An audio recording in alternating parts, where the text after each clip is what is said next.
Hello friends, welcome back to my channel that is Alka educational. आज हम class eighth की series शुरू करेंगे जिसमें सारे एट्थ के ही चैप्टर होंगे। साइंस के सिक्स हमने टोटली कंप्लीट कर लिया है। तो आज जो हमारा फर्स्ट चैप्टर है वो है क्रॉप्स प्रोडक्शन एंड मैनेजमेंट। इसमें से भी क्वेश्चन आते हैं, खरीफ और रबी क्रॉप के बारे में आ जाएंगे। तो फर्स्ट जो हमारा टॉपिक है वो है क्रॉप्स। होती क्या, some time kind plants grow and cultivated at one place on a large scale.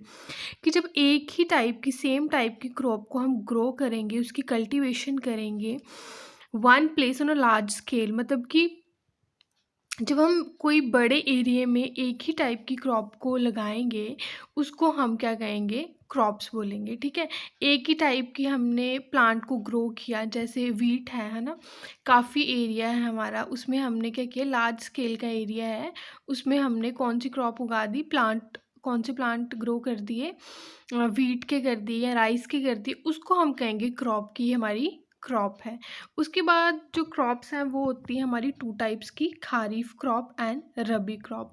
जो खारीफ क्रॉप है वो मोस्टली कौन से सीज़न में लगाई जाती हैं, जून टू सितंबर में लगाई जाती हैं। ठीक है, तो ये मैंने कैसे याद रखा था कि खारीफ क्रॉप है। ठीक है, तो रेनी सीजन में क्या होता है, बड़ा ही ज़्यादा मड हो जाता है। ठीक है, तो वो मतलब देखो, कीचड़, और मतलब कीचड़ क से शुरू होता है, के से, मतलब मैंने ऐसे याद रखा है कि मोस्टली हमें ये याद रहता है कि रेनी सीजन कब होता है, जून टू सितंबर। उसके बाद रबी क्रॉप है वो विंटर सीजन, तो विंटर कब शुरू होता है, अक्टूबर टू मार्च हमारा विंटर शुरू रहता है।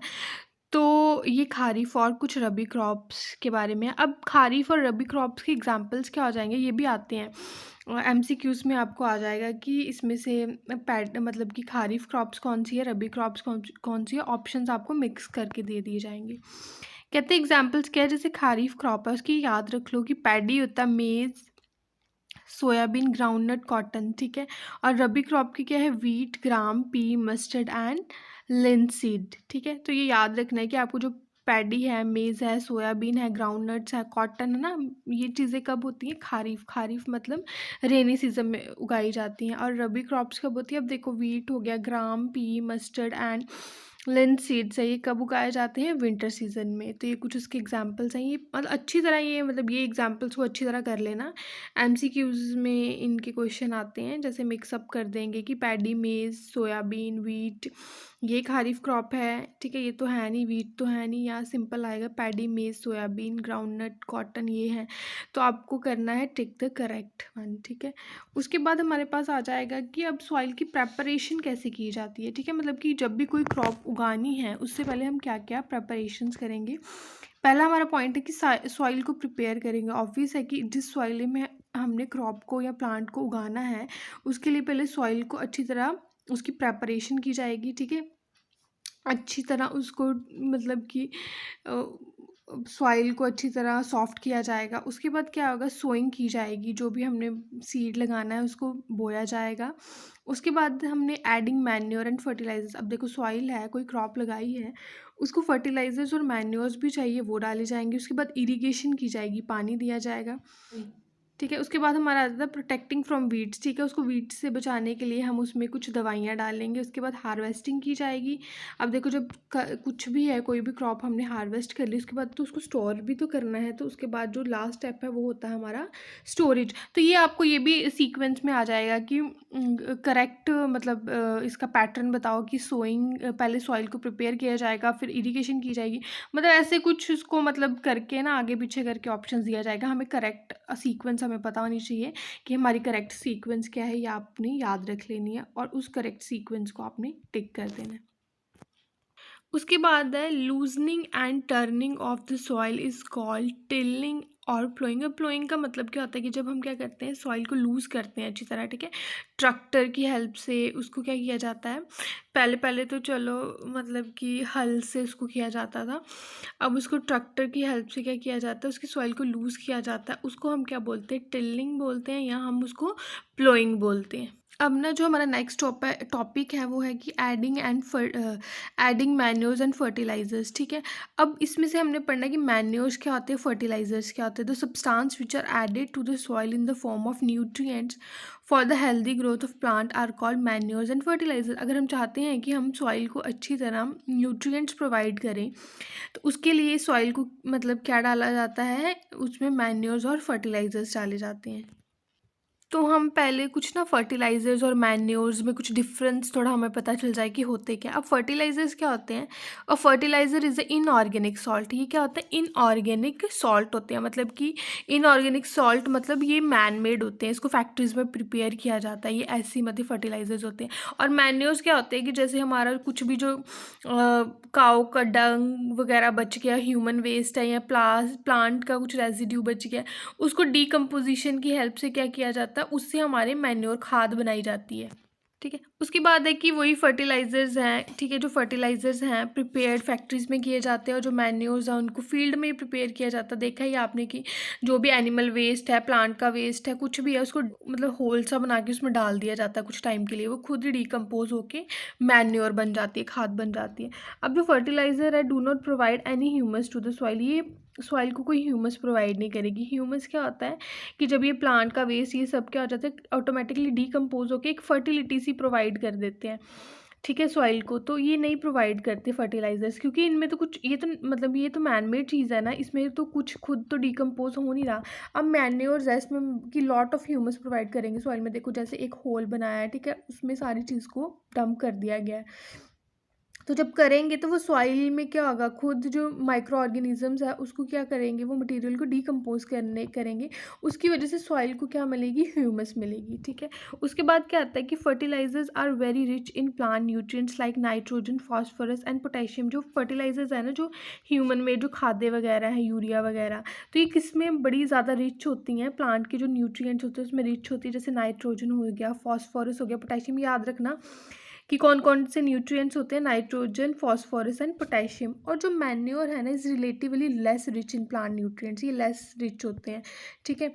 तो ये कुछ पॉइंट थे, अब हम कुछ और पॉइंट्स करेंगे। डिफरेंस आ गया इनसे, आपको आई होप पता चल गया होगा कि फर्टिलाइजर्स और मैन्योर्स में क्या डिफरेंस है। एक बार ये आया था कुछ एमसीक्यूज में कि जो मतलब टिक करना था, टिक द करेक्ट स्टेटमेंट, कि जो फर्टिलाइजर्स हैं क्या वो प्रोवाइड करते हैं ह्यूमस टू द सॉइल, मतलब ऐसा कुछ आया था। ये मैं आपको पोस्ट कर दूंगी, क्वेश्चन जो आया था।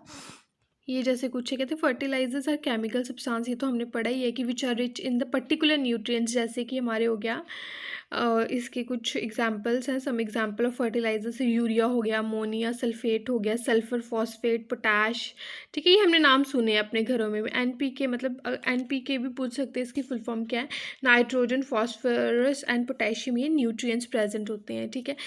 The uses of fertilizers has stepped farmer to get better yield of crops such as wheat, paddy और मेज़ के लिए बहुत इंपॉर्टेंट है फर्टिलाइजर्स डालना। बट एक्सेसिव यूज़ अगर हम करेंगे ना फर्टिलाइज़र का, had made the soil lose fertility, मतलब सॉइल की लेस फर्टिलिटी होगी। हमें ज़्यादा ना ये फर्टिलाइजर्स यूज़ भी नहीं करने चाहिए, इससे क्या हो जाएगा, सॉइल की फर्टिलिटी क्या हो जाती है, लेस हो जाती है। Fertilisers have also become a source of water, pollution का सोर्स भी बन चुके हैं। Therefore, in order to maintain the fertility of soil, we have to substitute fertilizer by organic manures or leave the field uncultivated fallow in between two crops। कहते हैं कि अगर हम चाहते हैं ना कि सॉइल अपनी फर्टिलिटी को लूज ना करे, तो हम क्या कर देते हैं, अगर उसमें कोई एक क्रॉप लगा दिया ना, उसको कुछ टाइम के लिए मतलब उसमें कोई क्रॉप नहीं उगाएंगे, उसको वैसे एज इट इज़ लीव कर देंगे कि उसकी जो सॉइल की खुद की जो फर्टिलिटी है वो उसकी ख़राब ना हो सके, ठीक है। मतलब कि अगर हमने उसमें और कोई क्रॉप उगानी है, उसके बीच में ना डिफरेंस होना चाहिए। ये नहीं कि अब हमने वीट लगाई उसके बाद हम राइस लगा दें, ठीक है, तो ये वाला सिस्टम नहीं करना है, क्योंकि ये सिस्टम करेंगे तो सॉइल को उसको खुद मतलब टाइम नहीं मिलेगा कि वो अपनी फर्टिलिटी फिर से गेन कर सके, उसको रेस्ट मिल सके। कहते हैं uses of manure improve soil texture as well as its water retaining capacity. अब देखो अगर हम मैन्योर यूज़ करेंगे ना, मैन्योर मतलब खाद वगैरह जो घरों में बनाई गई है, उससे जो सॉइल का जो टेक्सचर है ना, और उसकी जो मतलब पानी को रिटेन करने की कैपेसिटी है, वो उसकी मतलब कि सही रहेगी, इम्प्रूव होगी। It replenishes the soil with all the nutrition. इसकी वजह से जो सॉइल के जो न्यूट्रिएंट्स है वो रिप्लेनिशेस हो जाएंगे। अनदर मेथड अगर हमारे पास क्या है, कहते हैं another method of replenishing the soil with nutrients is through crop rotation. Crop rotation ये नहीं कि अगर हमने वीट लगाई है तो हम उसमें वीट ही लगाते रहें हर बारी, ठीक है। This can be done by growing different crop alternatively, मतलब जैसे हमारा लैंड है उसमें जैसे क्रॉप उगा दी, फिर हम उसमें पैडी उगा देंगे, मतलब ऑल्टरनेट क्रॉप्स उगाएंगे। ये नहीं कि अगर वहाँ पर हम शुगर केन उगा रहे हैं तो हम वहाँ शुगर केन ही उगाएंगे, ठीक है। तो हम अगर सॉइल की चाहते हैं कि वो उसकी जो फर्टिलिटी है वो मेंटेन रहे, तो हमें कुछ जैसे 2 क्रॉप्स लगानी है, उसके बीच में हमें कुछ टाइम डालना है और हमें एक ही टाइप की क्रॉप नहीं वहाँ पर उगानी है। कहते अर्लियर फार्मर्स क्या करते थे, north India use to grow legumes as fodder in one season and wheat in the next season, मतलब ठीक है अलग अलग क्रॉप को उगाया जाता था। This help in the replenishment of the soil with nitrogen. इसकी वजह से क्या होता था कि जो मतलब हेल्प मिलती थी सॉइल को कि replenish of soil with nitrogen, मतलब उसको प्रॉपरली नाइट्रोजन मिलता था। Farmer are being encourage to adopt this practice. Farmer ने मतलब कि इनकरेज किया कि हम ये वाली मतलब मेथड को क्या करें, अडॉप्ट करें। उसके बाद कहते हैं कि अब राइजोबियम बहुत इंपॉर्टेंट बैक्टीरिया है, वो क्या करता है, वो कहाँ प्रेजेंट होता है। These are present in the nodules of the root of leguminous plant की रूट्स में प्रेजेंट होता है। दे फिक्स एटमॉस्फेरिक नाइट्रोजन, मतलब ये ना नेचुरली फर्टिलिटी प्रोवाइड करेगा, ठीक है। कौन सा बैक्टीरिया, राइजोबियम बैक्टीरिया क्या है, नाइट्रोजन फिक्सेशन, वो क्या कर देगा, सॉइल में नाइट्रोजन की फिक्सेशन कर देगा, जिसकी वजह से क्या होगा, जो हमारी सॉइल है ना उसकी फर्टिलिटी क्या रहेगी, मेंटेन रहेगी। तो ये बैक्टीरिया का नाम याद रख लो, राइजोबियम बैक्टीरिया, ये एक नाइट्रोजन फिक्सेशन बैक्टीरिया है। अब जैसे हमने पढ़ा कि हमारे मैन्योर्स फर्टिलाइजर्स पता चल गए कि जो फर्टिलाइजर्स हैं वो हैं क्या है, फैक्ट्रीज़ में जो प्रोड्यूस किए जाते हैं फर्टिलाइजर्स वो हैं, और मैन्योर्स क्या है जो घरों में नहीं कह सकते कि मतलब कि जो खुद फील्ड में प्रिपेयर किए जाएंगे। अब देखो ऑब्वियस है कि जो केमिकल से बनी हुई चीज़ है वो तो हेल्पफुल होगी नहीं इतनी। तो अब एडवांटेजेस क्या है मैन्योर की, जो घरों में या जो मतलब कि फील्ड में जो ठीक है मैन्योर्स बनाए जाते हैं, तो ये इसका क्या काम है, it enhances the water holding capacity of soil.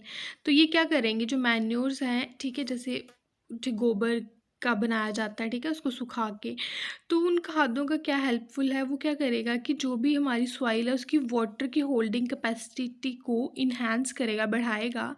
It makes soil porous due to which exchange of gases become easy. अब देखो ना, अब ये क्या करेगा, सॉइल को इतना मतलब कि पोरस बनाएगा, ठीक है, जिसकी वजह से क्या होएगा कि उसमें जो एक्सचेंज ऑफ गैसेस हैं वो ईजिली हो पाएंगी, ठीक है। एक्सचेंज ऑफ गैसेस ईजिली हो पाएंगी तो वो मतलब कि हेल्दी रहेगी सॉइल हमारी।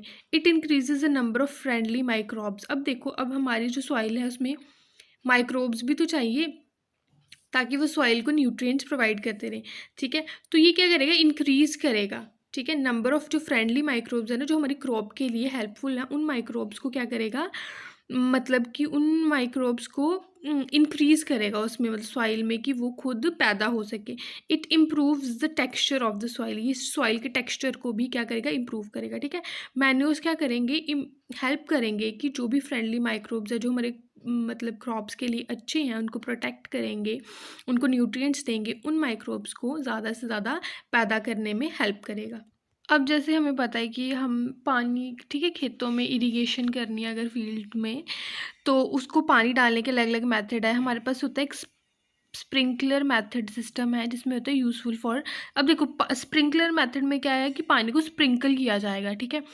तो वो कौन सी सैंड के लिए यूज़फुल होता है, सैंडी सॉइल के लिए बड़ा यूज़फुल होता है। उसके बाद है ड्रिप सिस्टम। ड्रिप मतलब बूंदों बूंदों में पानी दिया जाएगा, जो किसके लिए यूज़फुल है, फ्रूट प्लांट्स हो गए, कोई भी फ्रूट प्लांट्स है जैसे गार्डन्स हो गए एंड ट्रीज़ हो गए, उनके लिए कि एक मतलब कि एक चैनल जहाँ से भी पानी आएगा वहाँ से क्या किया जाएगा, पाइप्स लगाई हुई है जिसमें ड्रॉप ड्रॉप फॉर्म में पानी जाएगा, उसको ड्रिप सिस्टम बोला जाता है। अब कहते हैं ये तो हमने किया ही है, 6th क्लास में भी किया था कि अगर हम ग्रेन्स को अलग करना चाहते हैं उनके चेफ से, उसको हम थ्रेशिंग बोलते हैं, ठीक है। मतलब चेफ से मतलब यहाँ उसकी स्टॉक से उसको अलग करना चाहते हैं तो उसको हम क्या बोलेंगे, थ्रेशिंग करेंगे। तो इस चैप्टर में यही इंपॉर्टेंट था। अब हम कुछ इसकी जो इंपॉर्टेंट पॉइंट्स हैं वो कर लेते हैं, ठीक है। उसके फिलअप्स एंड ट्रू फॉल्स जो भी हैं वो कर लेंगे अब हम। तो ये कुछ हमारे इंपॉर्टेंट पॉइंट्स हैं जिसमें आ गया, in order to provide food to our growing population we need to adopt certain agricultural practice. Obvious है कि अगर हम हमारी जो पॉपुलेशन बढ़ रही है, अगर हम उनको खाना प्रोवाइड करना चाहते हैं तो हमें कुछ मतलब कि कुछ एग्रीकल्चर की प्रैक्टिसेस को अडॉप्ट करना पड़ेगा, कि कुछ ऐसे नहीं है कि जैसे पहले हम एग्रीकल्चर करते थे वैसा।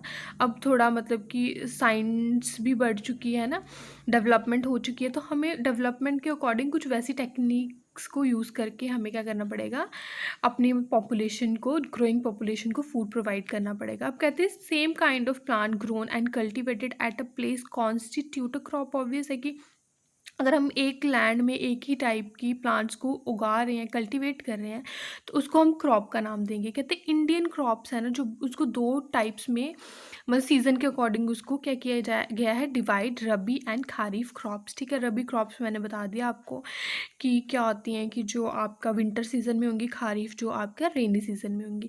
कहते हैं it is necessary to prepare soil by tilling and levelling, ploughing and levellers are used for this purpose. Obvious है कि अगर हम सॉइल को ना, हमारा मतलब उसको खोदना, अच्छी तरह उसको सॉफ्ट करना बहुत इंपॉर्टेंट है। Sowing of seed at appropriate depth. अब ये भी इंपॉर्टेंट है कि अगर हम बीज को डाल रहे हैं, मतलब कि बीज को उगाना है किसी ने, उसको सो करना है उसको, तो एक प्रॉपर इसकी डेप्थ होनी चाहिए। ठीक है, कि किस डेप्थ पे, हर एक जो है ना क्रॉप उसका अलग अलग है, कि कई क्रॉप्स होते हैं कि ज़्यादा डेप्थ में हमें मतलब कि सीड्स को डालना पड़ता है, कई होते हैं कि सिंपली ऊपर ऊपर उसको स्प्रिंकल करना पड़ता है। तो good variety of seeds are sown after selection of healthy seed, sowing is done by seed drills. ठीक है, इसके बाद की जो हेल्दी, हमें देखना पड़ता है कि हमें हेल्दी सीड्स हों, उनको ही हमने क्या करना है, मतलब कि उन्हीं को सिलेक्ट करना है। अब सोइंग किससे होगा, सीड ड्रिल होती है कि ठीक है, सीड डाल दिया जाता है, सीड ड्रिल, ड्रिल मतलब समझते हैं ना, सीड को ड्रिल करना है ज़मीन में, मतलब मिट्टी में। Soil need replacement and enrichment through the uses of organic manures and fertiliser. अब सॉइल को क्या चाहिए, इनरिचमेंट चाहिए, तो वो उसको कहाँ से मिलेगी, उसको मैन्योर्स या उसको फर्टिलाइजर्स, तो हमारे जो केमिकल फर्टिलाइजर्स होते हैं उनको हम क्या कहते हैं, फर्टिलाइजर्स बोलते हैं। ठीक है, और जो हमारे ऑर्गेनिक हैं उनको मैन्योर बोला है। कहते हैं supply of water to crop at appropriate interval is called irrigation. का मतलब क्या होता है, खेतों में पानी देना जब उसको ज़रूरत है, अप्रोप्रिएट पानी देना उसको। ठीक है, वीडिंग क्या होगा, involve removal of unwanted and uncultivated plants को क्या करना, वीड्स की हेल्प से उसको, सॉरी प्लांट्स को क्या कहते हैं, रिमूव कर देना, उसको वीड्स बोला जाता है। हार्वेस्टिंग का क्या होता है, कटिंग करना हमें। ठीक है, ऑफ मैच्योर क्रॉप को कटिंग करना विद द हेल्प ऑफ, मतलब कि अगर मैनुअली करना है, पहले मैनुअली किया जाता था, आजकल तो उसको मशीन से किया जाता है। उसके बाद कहते हैं separation of grains from chef is called threshing. ये भी बता दिया कि अगर हमने ग्रेन्स को उसकी स्टिक से उसको मतलब अलग करना है, हम थ्रेशिंग की हेल्प से करेंगे। प्रिपेयर प्रॉपर स्टोरेज तो चाहिए ना, अगर हम चाहते हैं कि उसको हम कीड़ों से बचाएं। ठीक है, तो हम उसकी प्रॉपर, हमें उसकी प्रोटेक्शन करनी पड़ेगी, उसको अच्छा प्रॉपरली उसको स्टोरेज करना पड़ेगा। और food is obtain from animals से जो फूड मिलता है उसको हम क्या कहते हैं, एनिमल हस्बेंड्री बोला जाता है। उसके बाद हमारे पास आ गया फिलप्स हैं कुछ, the same kind of crop अगर हम उसको कल्टीवेट करेंगे, ठीक है, एक लॉन्ग स्केल एरिया में, इसको हम क्रॉप बोलते हैं। फर्स्ट स्टेप हमारा क्या होता है, किसी भी क्रॉप को उगाने से पहले सॉइल की प्रेपरेशन करना हमारा फर्स्ट स्टेप होता है। उसके बाद क्या होता है कि जो डैमेज सीड हैं, ठीक है, आपने देखा है कि जब भी कोई भी सीड उगाने से पहले हम उसको पानी में डिप कर देते हैं, जो डैमेज सीड होते हैं वो हमारे फ्लोट क्या करते हैं, ऊपर पानी के ऊपर फ्लोट करते हैं, उसको फिर रिमूव कर दिया जाता है। कहते हैं for growing crop sufficient sunlight चाहिए, उसको वाटर चाहिए, न्यूट्रिएंट्स चाहिए from the soil are essential. ठीक है, उसके बाद हमारे मैचअप्स हैं। अब देखो मैंने बोला था कि जो खारीफ क्रॉप है उसके एग्जांपल्स क्या आ जाएंगे, हमारे पैडी एंड मेज आ जाएगा। रबी क्रॉप के एग्जांपल्स आ जाएंगे, हमारे वीट, ग्राम, पी आ जाएंगे। केमिकल फर्टिलाइजर्स हमारे क्या होते हैं, urea and sulphur phosphate. Organic manures हमारे क्या हो जाएंगे, जैसे एनिमल्स का एक्सक्रीशन हो जाएगा, cow dung, urine and plant के वेस्ट। ठीक है, तो ये हमारे कुछ मैचअप्स थे। उसके बाद हमारा आ जाएँगे कुछ जैसे एग्ज़ाम्पल बोला आप इन्होंने खरीफ क्रॉप के पैडी आ जाएगा, मेज़ आ जाएगा, रबी क्रॉप के व्हीट एंड ग्राम्स आ जाएँगे। तो इसमें यही था, so thank you so much friends for watching my video. ये हमारी क्लास 8th की सीरीज़ है। सो प्लीज़ मेरे इस चैनल को सब्सक्राइब करें, मेरे वीडियो को लाइक करें, ज़्यादा से ज़्यादा शेयर करें और मेरे फेसबुक और इंस्टाग्राम चैनल को भी लाइक करें, उनको फॉलो करें। उसमें मैं नोट्स वगैरह डाल दूँगी। So thank you so much friends.